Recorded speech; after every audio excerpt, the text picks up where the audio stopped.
In this video, I'm going to talk about why there's only 3 ways to grow any hair and beauty business in the world. And that's a bold statement because I know people think there are hundreds of different ways to grow a business, but actually there's only 3 ways to grow any business in the world, not just hair and beauty salons. And that's why I make that statement. So whether you're a salon down in Bournemouth or around the UK, whether you're Tesla, Microsoft, there's fundamentally only 3 ways to organically grow any business aside from buying another business. If you want to go from here to here, you've got 3 options available to you. I just want to take it back to the hair and beauty sector because we're quite a reactive beast of a sector, as it were, and we tend to think about growth when we're reacting or responding to a problem that's happened rather than generally thinking about it day to day. And those problems fall typically into these kind of 4 areas here. So we might have employed someone and we need to fill their column with new clients. We start thinking about growth. We start thinking about how can we get new clients in or old clients back to start filling up these new columns. Alternatively, we might have lost someone, and inherently, as frustrating as it is, clients typically will go with them, or certainly they have a choice to make. So we may have lost some clients with the member of staff that's gone, and we naturally start thinking about growth or how do we replenish those clients. Income's a big thing. So as business owners, as salon owners, how do we draw more income from our business? How do we take more money home? That is hand in hand goes with growth. It goes with how do I get my profit, my spare cash from here to here? How do I grow it? And finally, our business might be losing money. We're in a tough economy at the moment. It's not abnormal for businesses right now to be losing money. And so people might be thinking about how they bridge the gap between loss and certainly break even, or loss and profit. And so that inherently comes with the growth. But what we tend to do in this sector, and this is the big mistake that most people make, not just in this space, but in a lot of spaces, is they hop straight from the problem and they jump straight to the action. And what I mean by that is they say, okay, we've got Chloe, she's just joined us. I'm going to chuck a Facebook post out that says 25% off when you book an appointment with Chloe, because we need to fill her column up. Now, what we're doing is we're missing out a big chunk in the middle there. We're missing out the plan. And the plan is what I come back to with the 3 ways to grow a business. If you know what these are and you start to think about these first, then you take the right actions. An A-board outside saying walk-ins available is just reacting to a problem rather than thinking about the right approach to that problem. So what are these 3 things? Well, they're quite simple.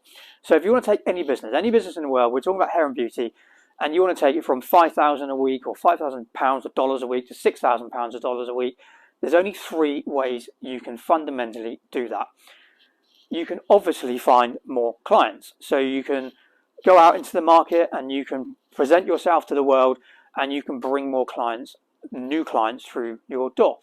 You can take the existing clients you have and you can get them to spend more money when they buy. So your average spend, your average transaction value goes up. So you don't necessarily need new clients, but you can grow a business from X to Y just by getting your existing clients to spend more when they spend. And finally, frequency. So that's getting the customers that you have to spend more often with you. So again, you don't necessarily need new clients to do this, but what you do need to do is get the clients you have and find ways of getting them to spend more often. So those are the only 3 ways. That's it. There's no more.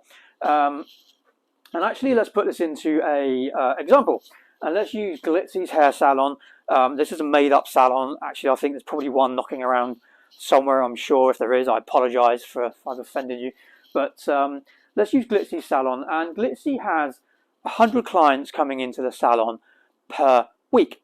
And those clients come in and on average they spend £50 per visit. Now that's the average. I appreciate some are more, some are less. It's really, really important to know in your business what the average spend is. And if you ever want to work this out, it's very simple. You take the takings or revenue per week before tax. So let's say it's 5,000 and you divide it by the number of clients you've seen in that period of time. And that gets you to your average spend. Very, very important number to know. But Glitzy Salon, 100 clients, £50 a week, so we're generating £5,000 a week in revenue. So it's a reasonably, a reasonable sized salon in the UK. So let's take these three growth strategies and let's apply. Let's see if we can improve those by 10%. So we want to grow our business. We're going to look at these three areas and we want to try and improve those by 10%. Let's start with quantity.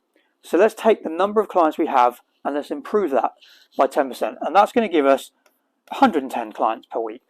Now, inherently, in order to get another 10 clients or another 2 clients per day on average coming through your door, you've got to do some kind of marketing. You've got to go out there and present your brand to the world, run some kind of promotion, and get new clients through your door and keep them. But we're not going to change how much those clients spend. So they're still spending £50, but now our revenue's gone up per week to £5,500. So by bringing an extra 2 clients in per day, and I don't know many salons that can't cope with an extra 2 clients per day within their existing teams. I appreciate some would need extra staff or whatever, but on average, an extra 2 clients per day, you can generally handle that within an existing team. So what happens is that extra £500 a week annualized, so roll that out over an entire year, even though it looks like a small number, is actually £26,000 per year. That's a couple of grand of extra, income per month if you're a business owner. So it's quite sizable. So the next one here, and this, what I will say actually is, when people think about growth, when they think about those problems I mentioned before, almost everyone goes straight to this column here. They go straight to, I need more clients. I need to go and present myself, go and do some Facebook marketing, go and do some A-boards, some posters in the window, whatever it is. They automatically think about this column here. And what almost everyone does is they don't think about these 2 columns here. This one is my favorite. This value column, this average spend increase is my favorite. And why is it my favorite? Because you don't need any more clients necessarily to make a profound difference to your bottom line. So we're going to have the same number of clients coming through our door, but actually what we're going to do is we're going to improve our average spend by £50, by 10%. So we're going to go up to £55 per visit. That isn't necessarily a price increase. Sometimes it is, but it could be part price increase, part something else. But you just need to find a way of getting your average client to spend an extra £5. And what we've done in our business, we own around 20 salons, is we've done things like a while you wait menu. So, whilst their colour's developing, they've got a menu of express services, and they're all priced between £5 and £10. It's a bit of a, cross-sell, upsell, whatever you want to call it, whilst they're just sat in that chair for half an hour, 45 minutes, reading a magazine. They might get their nails polished or a mini pedicure or something like that. Something that will add £5 to their bill at the end of the visit. Whatever works in your business works, but the point being, this extra spend isn't necessarily you just putting your prices up. This could be retail, it could be a treatment at the backwash, it could be any number of things. It could be part and part. But again, you're now bringing in £5,500 per week, so it's an extra 500 and an extra 26k per year. And the reason I love this is because that 26k, you haven't got more clients, you don't need more staff, you're not necessarily buying more products. That goes straight to your bottom line. That's straight in your back pocket. And we ran this exercise in our business last year. Our average spend actually was around £40. It was quite low. We wanted to find a way of getting that up to £44. But actually for us, across all of our businesses, that extra £4 on average per visit, not every client, as long as over half of them spend that, was the equivalent of around, I think it's around 250,000 a year, straight to our bottom line, just by getting another £4 in the average spend.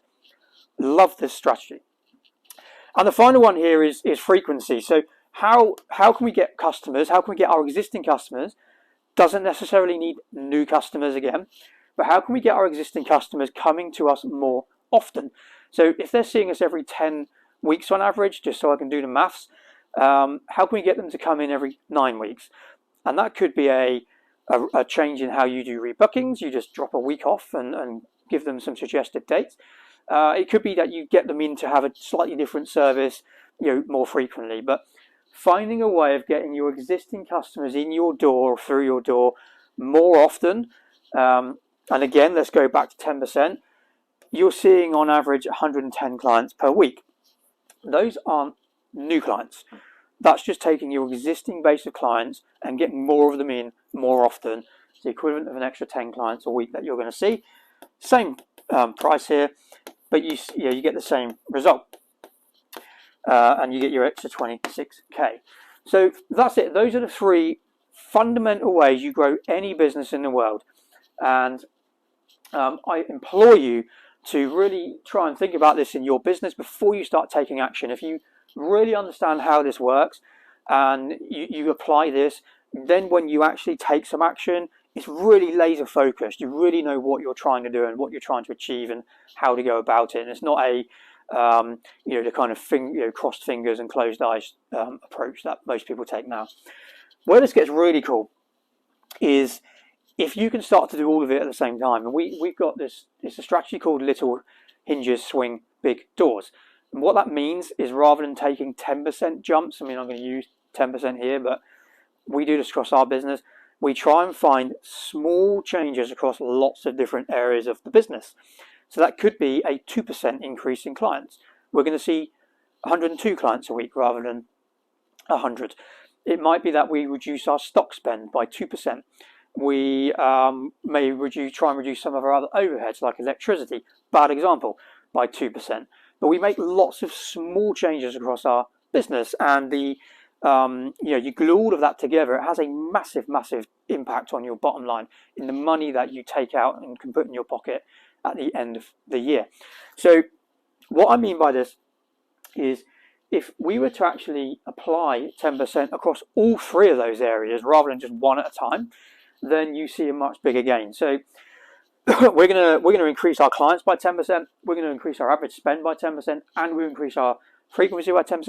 Now that's quite a challenge, but go with me on this. What you see then is your average weekly revenue going up to not far off £7,000, $7,000, and that's the equivalent of £86,000 per year in extra profit, just by making some subtle changes inside of your business. So hopefully that makes sense. Once you get your head around this and you apply it in your company, then the next thing is to take the action, and inherently that involves some level of marketing. And I say that with a smile because I know marketing in our space is actually quite a challenge for a lot of businesses. It requires a lot of time. It requires some money if you go to agencies to do it for you, and they're quite expensive, a lot of them. And it's certainly, if you're going to do it yourself, it's actually quite hard coming up with ideas that people haven't done 100 times before. Well, we spotted this kind of gap, this problem that most people in our space have, and we built a solution for it. We've solved this problem. And what we've done is we've built a self-service marketing portal, and we've jam-packed into that a whole year of marketing campaigns exclusively built for hair and beauty businesses. And those campaigns, they all have purpose. So they all address one of those three things. They all try and steer your ship along one of those three avenues to achieve a level of growth across your business. And we love what we've done. It's super, super cool. It is a game changer for our sector. And I'm not going to go on about it right now, but if marketing is a challenge for you in your business, if coming up with ideas is a challenge, is finding the time to properly market your business is a challenge, we've done it for you, and we've done it for an entire year. And you can find out more about it. There will be a link somewhere around this screen you can click, and it will take you off to some demo where you can kind of see what this is all about and the value it can bring to you. But that aside, I hope that was useful. I hope you apply this in your business, and I'll look forward to seeing you on the next video.